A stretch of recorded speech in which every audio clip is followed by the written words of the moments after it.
Well, the presidential candidates weighing in on the bombings in Brussels, one taking direct aim at President Obama, who was traveling overseas, for a lack of attention to the terror attacks. Listen to this. ISIS has declared jihad.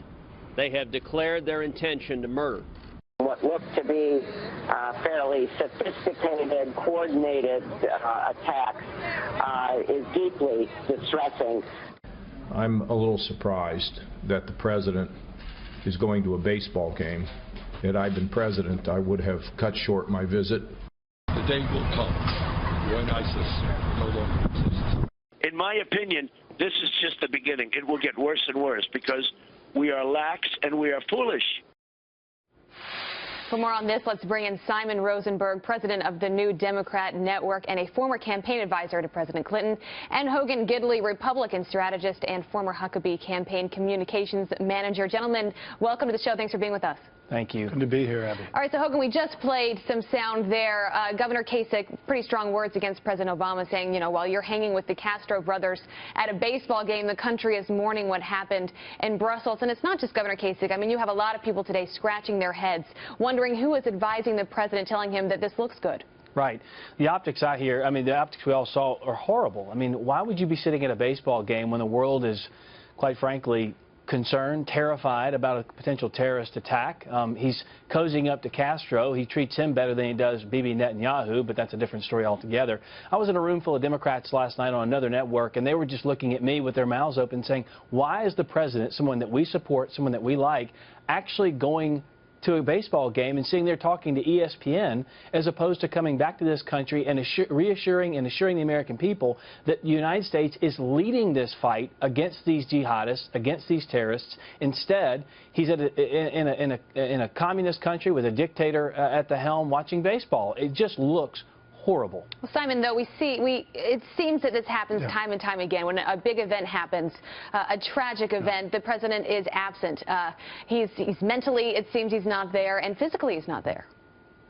Abby, come on. I mean, I think. Look, you had a previous segment where you discussed about how one of the goals of terrorism is to disrupt regular activity. I mean, he's the president of the United States. He's got lots of responsibilities around the world. And what happened in Cuba, this is a big deal. I mean, the entire world almost went to war 50 years ago in Cuba, and we're now working to reconcile something that has been a big foreign policy challenge for the United States. It was appropriate what he did yesterday. It's appropriate for him to have continued on to Argentina where he is today. He can do more than one thing at a time. And I recognize, look, the bigger issue about whether we are fighting an effective war against ISIS is separated, I think, from what happened with the president, in my mind, over the last couple of days. I think he did the right thing.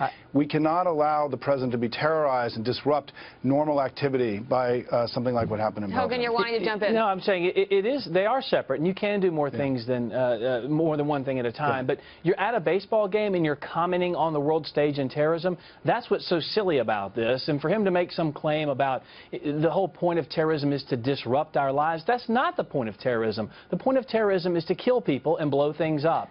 And the fact is, after you do that, yes, people are concerned and it does disrupt their lives. But he looks completely disconnected, sitting there talking about a serious issue facing the entire world from a baseball game. You can separate the two, but get out of the stands, go to a podium and have a conversation with the American people and the world about what this country should be doing. Well, I want to get both your thoughts on this. I mean, the candidates are all speaking out after the attacks in Brussels yesterday. Cruz coming out pretty strongly saying that we should patrol Muslim communities here in the United States.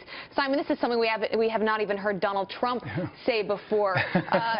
Should it be in hot water for this statement?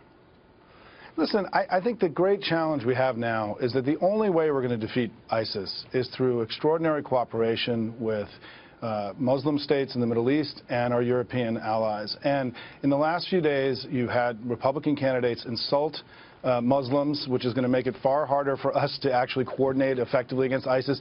And Donald Trump has even talked about ending NATO, right? And so, you know, the hard reality here is this is going to take a long time, and we need to work closely with our allies to defeat ISIS, not repel them and make it harder to build an effective coalition. Well, we're going to bring you guys right back. Hogan, we want to get your thoughts on that as well right after this break. Sure.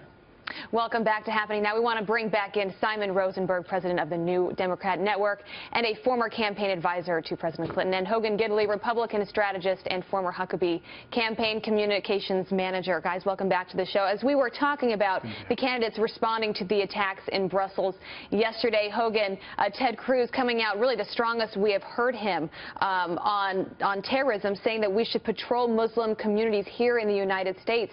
He's gotten some criticism for that. Do you think it's fair?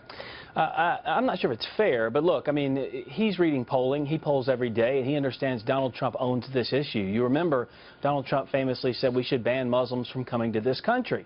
The pundits freaked out. They said this was a bad move. They said this would ultimately sink his campaign, as they said many times over the last 9 months. And instead, his poll numbers went up, and he ended up winning several states, and in large measure, the GOP resoundingly agreed with Donald Trump and said that this was an issue they agreed with, that we should ban Muslims from coming to this country. Now, people can be scared of that. People can be upset with that. I understand. But in time of war, and make no mistake, we are at war, you want someone clear, decisive, and concise, with a concise message. And his message basically is, we don't want Muslims here. I'm going to keep them out. We're going to build a wall. We're going to keep out immigrants. And we're going to destroy ISIS. It's simple. It's clear. I understand there's nuance on both sides. He's being clear, and people are gravitating toward that message. You can't out-Trump Trump. Cruz is trying to do that here, but I think he's going to fall a little short. Yeah, I think we're seeing that play out this election cycle so far. We will leave it there. Always a fair and balanced debate. Thank you both. Simon and Hogan, we appreciate it. Thanks.